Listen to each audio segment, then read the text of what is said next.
अभिनेता सैफ अली खान यांच्यावर हल्ला करणाऱ्या हल्लेखोराचं सीसीटीव्ही फुटेज आता समोर आलंय। हल्लेखोर चोरीच्या उद्देशाने घरात घुसल्याचा संशय पोलिसांनी व्यक्त केलाय। या हल्लेखोराची ओळख पटली असून त्याला लवकरच पोलीस ताब्यात घेणार आहेत।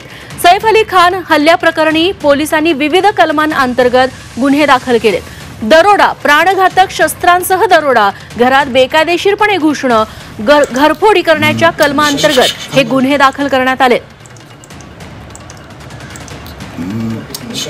सैफ अली खानवरती हल्ला केल्यानंतर हा आरोपी जेव्हा बिल्डिंग मधून निघून जात होता तेव्हाच हे सीसीटीव्ही फुटेज आता समोर आलेला आहे। हा तरुण व्यक्ती एक दिसतोय, हा नेमका कोणत्या उद्देशाने घरात शिरलेला होता याबाबत देखील पोलीस अधिक तपास करतायत। चोरीचा उद्देश असल्याचा प्राथमिक अंदाज पोलिसांनी वर्तवलाय।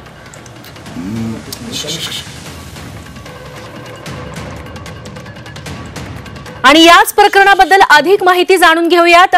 सैफ अली खानच्या घराच्या बाहेरून सध्या आपल्यासोबत जोडल्या गेलेल्या आहेत मनश्री पाठक आणि वांद्रे पोलीस स्टेशन बाहेरून मनोज कुलकर्णी आपल्यासोबत आहेत। सुरुवातीला मनोज कुलकर्णी यांच्याकडे आपण जाऊयात। मनश्री, सीसीटीव्ही फुटेज हाती लागलेला आहे ज्याच्यामध्ये आरोपी हल्ल्यानंतर पळून जाताना दिसतोय। अजून काय काय तपशील समोर आले?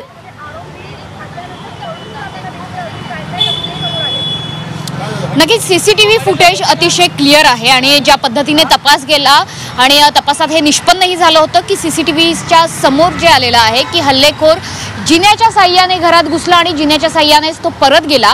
शेजारच्या बिल्डिंगच्या रिकाम्या आवारात त्याने उडी मारली आणि त्यानंतर आणखी बाजूच्या ओपन असं ऍक्सेस असलेल्या बिल्डिंगच्या मार्गाने तो बाहेर पळून जाण्यात यशस्वी ठरला।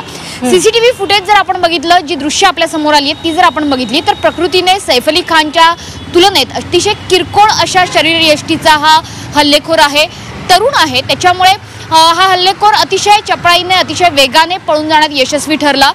जिन्याचा वापर करून तो घरात घुसला होता अशी माहिती पोलिसांनी माध्यमांना दिलेली आहे आणि आता सीसीटीव्ही फुटेज जे समोर आलेलं आहे त्यातही सरळ सरळ दिसते की जिन्याचाच वापर करून तो पळून जाण्यात सुद्धा यशस्वी ठरलाय।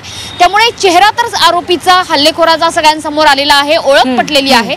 त्याच्यामुळे आता आव्हान जे आहे ते या हल्लेखोराला लवकरात लवकर जेरबंद करण्याचं, तातडीने पकडण्याचं। दुसरीकडे या आरोपीवर आता कलम देखील लावण्यात आलेली आहे, गुन्हा देखील नोंद झालेला आहे। घरफोडीच्या उद्देशानं, चोरी करण्याच्या उद्देशानं, दरोडा टाकण्याच्या उद्देशानं घरात घुसल्याची ही कलम लावण्यात आलेली आहेत। मात्र अद्यापही या हल्लेखोराला ताब्यात घेतल्याची कोणतीही अधिकृत माहिती ही पोलिसांकडून देण्यात आलेली नाही। खरं तर बराचसा अवधी उलटलेला आहे, कारण रात्री 2:30ची ही घटना आहे, त्यानंतर हल्लेखोर पळून गेलेला आहे। पोलिसांना घटना घडल्यानंतर तातडीनं पाचारण करण्यात आलं होतं, तातडीने ही घटना कळवण्यात आली होती। त्यानंतर सलग तपास सुरू आहे, संध्याकाळ झालेली आहे, मात्र हल्लेखोर अद्यापही ताब्यात घेण्यात आलेला नाही। तशी अधिकृत सूचना, तशी अधिकृत माहिती पोलिसांकडून समोर आलेली नाही। सैफ अली खानच्या कुटुंबियांकडून या हल्लेखोराबाबत कुठलाही संशय निर्माण करणारा कुठलाही स्टेटमेंट आलेला आहे की हा परिचितांपैकी होता की खरोखरच बाहेरून आलेला अज्ञात इसम तो होता, घरात काम करणाऱ्या महिला कर्मचाऱ्याशी त्याचे काही संबंध होते का, काही ओळख होती का, या संदर्भात सुद्धा कोणतेही स्टेटमेंट ना पोलिसांकडून समोर आलंय ना सैफ अली खानच्या कुटुंबियांकडून समोर आलंय। त्यामुळे एकंदरीतच प्रकरणाचं गूढ अधिक वाढत जातंय। हल्लेखोराचा चेहरा समोर आलाय, मात्र हल्लेखोर ताब्यात कधी येणार याचीच प्रतीक्षा आता सगळ्यांना आहे। निश्चित मनश्री, तुम्ही आपल्यासोबत राहाच। आपण वांद्रे पोलीस स्टेशन परिसरात जाऊयात। मनोज कुलकर्णी आमचे प्रतिनिधी तिथे आपल्या सोबत आहेत। मनोज, गुन्हा दाखल झालेला आहे वांद्रे पोलीस स्टेशन मध्ये, एका मदतनीसाचा जबाब देखील आज नोंदवून घेण्यात आला। नेमकं पोलीस स्टेशन मध्ये तपासाबाबत काय काय घडतंय? अगदी बरोबर, वांद्रे पोलीस स्टेशनमध्ये हा गुन्हा दाखल करण्यात आलेला आहे। वांद्रे पोलिसांच्या वेगवेगळ्या टीम ज्या आहेत त्या या संदर्भात तपास करत आहेत। स्वतः या विभागाचे DCP असतील, ॲडिशनल CP असतील, ACP असतील, वरिष्ठ पोलीस निरीक्षक असतील, हे सगळे या सर्व प्रकरणावर लक्ष ठेवून आहेत। तर आरोपीला पकडण्यासाठी जे 10 पथकं तयार करण्यात आलेले आहेत, तसेच मुंबई पोलिसांचं जे वेगळं एक पथक आहे इंटेलिजन्स युनिट, ते सुद्धा याचा तपास करत आहेत। CCTVच्या माध्यमातून हा सगळा तपास सुरू असल्याची माहिती समोर येत आहे।